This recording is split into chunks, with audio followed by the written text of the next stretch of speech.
한여름만 되면 제일 먼저 걱정되는 게 바로 전기요금이에요. 특히 혼자 지내시는 65세 이상 어르신들은 에어컨 틀기도 무서워서 그냥 선풍기로 버티는 분들 많으시죠. 에어컨을 하루 3, 4시간만 켜도 전기요금이 5만원, 7만원 금방 나옵니다.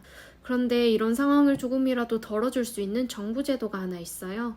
바로 오늘 이야기할 에너지 바우처입니다. 혹시 이런 제도가 있다는 거 처음 들으셨다면 지금부터 영상 끝까지 꼭 함께 해주세요. 이건 신청 안 하면 빵원이고 신청만 하면 진짜 전기요금이 깎입니다. 몰라서 못 받는 분들이 대부분이라 오늘 영상이 아마 생각보다 큰 도움이 될 수 있어요. 자, 그럼 에너지 바우처가 정확히 어떤 건지부터 하나씩 쉽게 풀어볼게요. 에너지 바우처는 말 그대로 정부가 전기요금이나 난방비를 대신 깎아주는 복지 지원 제도예요. 여름엔 에어컨 전기요금, 겨울엔 가스나 난방비를 대신 일부 지원해주는 거죠. 지원금은 통장에 입금되는 게 아니라 고지서에 바로 차감됩니다. 자동으로, 즉 전기요금이 6만원 나왔다면 바우처 받은 금액만큼 자동으로 빠져나가게 되는 구조예요. 그럼 누가 받을 수 있을까요? 기본적으로는 기초생활수급자여야 합니다. 생계급여, 의료급여, 주거급여, 교육급여 중 하나라도 받고 계신다면 1차 조건은 충족돼요. 그런데 내가 기초생활수급자인지 잘 모르겠다고요? 제일 간단한 방법은 동네 주민센터에 전화해서 확인해 보는 겁니다.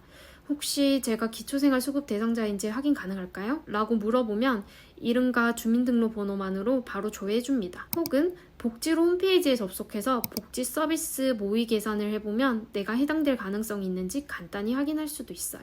하지만 가장 정확한 건 역시 주민센터 직접 문의입니다. 그 다음, 가구 안에 반드시 특정 구성원이 포함돼야 합니다. 65세 이상 어르신, 만 6세 미만 영유아, 장애인 등록자, 임산부 중 한 명이라도 있으면 대상이 됩니다. 쉽게 말해 기초수급자이면서 65세 이상이다? 이러면 거의 대부분 해당되는 거예요. 그럼 얼마를 지원해주냐? 이게 궁금하실 텐데요.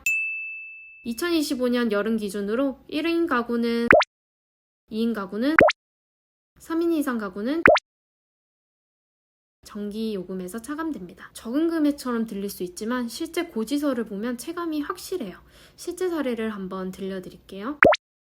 안녕하세요. 저는 서울 성북구에 사는 71세 박말자라고 해요. 혼자 살고 있고 생계급여를 받고 있어요. 여름엔 솔직히 에어컨 켜는 것도 무서워서 선풍기만 돌리다가 작년에 처음으로 에너지 바우처라는 걸 알게 됐어요. 하루 3시간 정도 에어컨을 켰는데 전기요금이 59,000원이나 나왔더라고요. 근데 이 바우처 덕분에 47,000원을 할인받았고, 그래서 실제로는 만원대로 납부했어요. 진짜 전기요금이 반으로 줄어든 기분이었어요. 그 덕에 더운 날에도 조금은 맘 편하게 에어컨 틀고 지낼 수 있었답니다.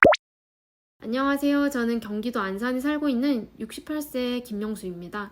아내랑 둘이 살고 있고요. 저희는 주거급여를 받고 있어요. 여름만 되면 전기요금이 너무 걱정이었는데 작년에 동사무소 직원이 알려준 덕에 에너지 바우처를 신청했어요. 에어컨을 아내랑 같이 하루 4, 5시간은 틀었는데 고지서에 7만원 넘게 찍히더라니까요. 근데 바우처 신청해 놓으니까 58,800원이 줄어들면서 만원대 초반대로 납부했어요.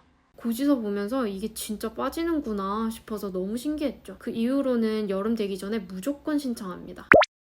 안녕하세요. 저는 울산에 살고 있는 이명자입니다. 27된 아들이랑 둘이 살고 있어요. 아들이 장애 2급이라 의료급여 대상이고 저도 돌보다 보니 일을 못하고 지내요. 여름만 되면 아들이 더위를 너무 많이 타서 에어컨을 계속 켜놔야 했는데 작년 여름에는 전기요금만 8만원 넘게 나왔어요. 근데 바우처 신청해 놓으니까 75,800원이 줄어들면서 만원대로 가능하더라고요. 진짜 고지서에서 바로 할인되니까 그 감동이 컸어요. 그때 이건 무조건 해야 되는구나 생각했죠. 이런 식으로 실제 체감이 크기 때문에 신청 가능한 분들이라면 꼭 해보시는 게 좋습니다. 그럼 신청은 어떻게 하느냐? 2가지 방법이 있어요. 첫 번째, 가장 간단한 방법이죠. 주민센터에 직접 방문하는 겁니다. 주소지 관할에 있는 읍면동 주민센터에 가셔서 에너지 바우처 신청하러 왔어요 라고 말하면 공무원이 바로 신청 서류 작성해주고 신분증만 있으면 금방 접수돼요. 본인이 방문 어려우시면 대리인 신청도 가능합니다. 2번째는 온라인 신청입니다. 복지로라는 사이트에서 진행되는데요. 먼저 인터넷 검색창에 복지로를 입력하고 공식 홈페이지에 접속합니다. 메인 화면에서 에너지 바우처를 검색하거나 상담 메뉴 중 복지 서비스 신청, 상담 복지 서비스 모의 계산 또는 개별 신청 메뉴로 이동해요. 회원가입이 되어 있어야 하고 공동인증서, 즉 공인인증서 아니면 간편 인증을 통해서 로그인을 하셔야 됩니다. 이후에 신청자 본인 정보를 입력하고 대상 조건을 체크하고 제출 서류를 첨부해서 신청 완료 순서로 진행됩니다. 다만 이 과정이 조금 복잡하다고 느껴지실 수 있어서 초보자시라면 주민센터 방문을 추천드려요. 자, 여기까지 듣고 나면 또 이런 질문도 생기죠? 작년 겨울에 이미 바우처 받았는데 여름에도 신청해야 하나요? 네, 반드시 다시 신청하셔야 됩니다. 여름 바우처는 겨울과는 별개로 운영되기 때문에 겨울에 받았더라도 여름은 별도로 신청하지 않으면 적용되지 않아요. 꼭 신청해주세요. 신청하면 바로 할인되나요? 아니요. 신청 후 실제로 적용되는 건 그 다음 달 고지서부터입니다. 예를 들어 6월 10일에 신청을 했다면 7월 고지서부터 적용되는 방식이에요. 내가 기초수급자인지 또는 해당 가구원 조건이 맞는지 모르겠어요. 이건 아까 말씀드린 것처럼 주민센터에 전화만 해도 바로 조회가 가능하십니다. 주소지 기준 동사무소에 전화해서 에너지 바우처 대상인지 확인 가능할까요? 이렇게 질문을 해주시면 됩니다. 고지서에서 할인된 금액은 어디에 표시되나요? 한국전력에서 발송하는 고지서에는 에너지 바우처 할인 금액이 별도 항목으로 명시되어 있어요. 일반 요금 아래에 기타 할인 또는 복지 할인 항목으로 들어가는 경우도 있으니 꼭 확인해주세요. 자, 마지막으로 팁 하나 더 드릴게요. 바우처는 받았지만 그래도 전기요금은 아껴야 되잖아요. 에어컨은 하루 3시간 정도, 가장 더운 오후 2시 정도 28도로 설정하면 가장 효과적입니다. 자, 마지막으로 팁 하나 더 드릴게요. 바우처는 받았지만 그래도 전기요금은 아껴야 하잖아요.